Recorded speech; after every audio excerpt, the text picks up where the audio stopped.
Americans love to hate the IRS, that historically unpopular revenue collection agency with its slow processes and fax machines and many, many forms. But recently, it has started to turn things around, at least by some measures. After receiving tens of billions of dollars from the 2022 Inflation Reduction Act, the agency's customer service wait times went down, its tech initiatives helped simplify tax filings for some, and its audits led to the recovery of more than $1 billion in unpaid taxes from wealthy Americans and corporations. That progress may now be imperiled. As part of the Trump administration's plan to downsize the federal government, the IRS has been ordered to start firing as many as 7,000 IRS employees in the middle of tax season, including 5,000 people who work on collection and enforcement. The total cuts represent about 7% of the agency's workforce. More layoffs could come.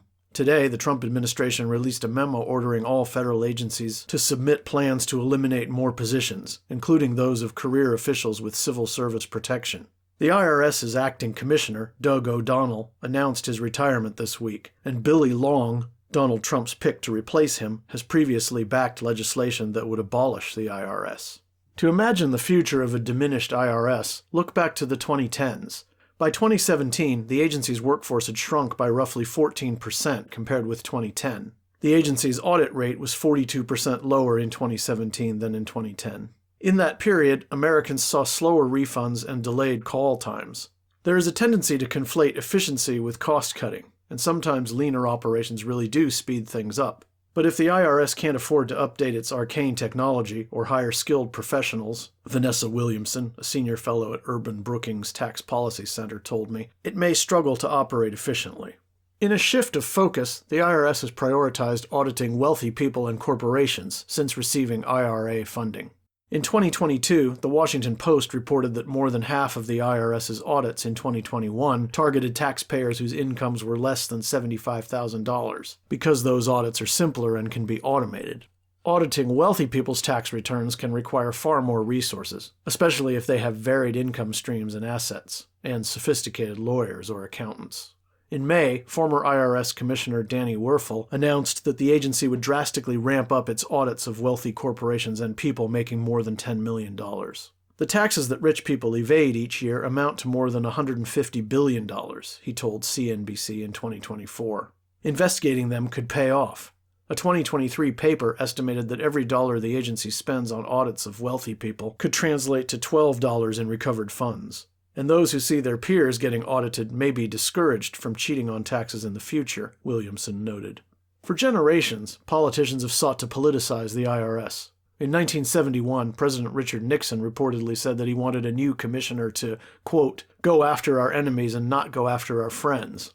And a former Trump chief of staff told the New York Times that Trump spoke of using the IRS to investigate his rivals during his first term. Trump denied this. The agency's politicization and unpopularity was part of a, quote, cycle that I hoped we had finally broken, Natasha Sarin, a law professor at Yale and a former counselor at the Treasury, told me. When an agency struggles to perform its job well, its unpopularity makes getting more funding to improve its operations harder, and so forth. The future of a major effort to improve the tax filing system is uncertain too. As my colleague Sahil Desai explained last year, the agency's pilot of a new free tax filing program, Direct File, was, quote, a glimpse of a world where government tech benefits millions of Americans. That the program exists at all is shocking, Sahil wrote. That it's pretty good is borderline miraculous. Elon Musk posted earlier this month that he had deleted 18F, the government tech initiative that helped launch Direct File. Though Direct File, now under the auspices of the IRS, will continue to accept tax returns for now. And Treasury Secretary Scott Bessent said in his confirmation hearing that Direct File would operate this year, but added that he would study it for future use. Staffing, this year and in future filing seasons, is another concern. Janet Holtzblatt, a senior fellow at the Urban Brookings Tax Policy Center, recommended that taxpayers file as soon as possible because the IRS workforce may only continue to diminish if some of the remaining employees leave for new jobs, which could lead to tax refund delays. Many of those who are left are also close to retiring. Before 2022, more than 60% of the IRS's employees were reaching retirement age over the next 6 years, Holtzblatt told me. A new cohort of younger, more digitally savvy workers, many of whom were probationary agents, was gearing up to replace them. The long-term effects are potentially worse than what might happen this year, she said. More mass layoffs and funding reductions could mean a shrunken and defanged IRS.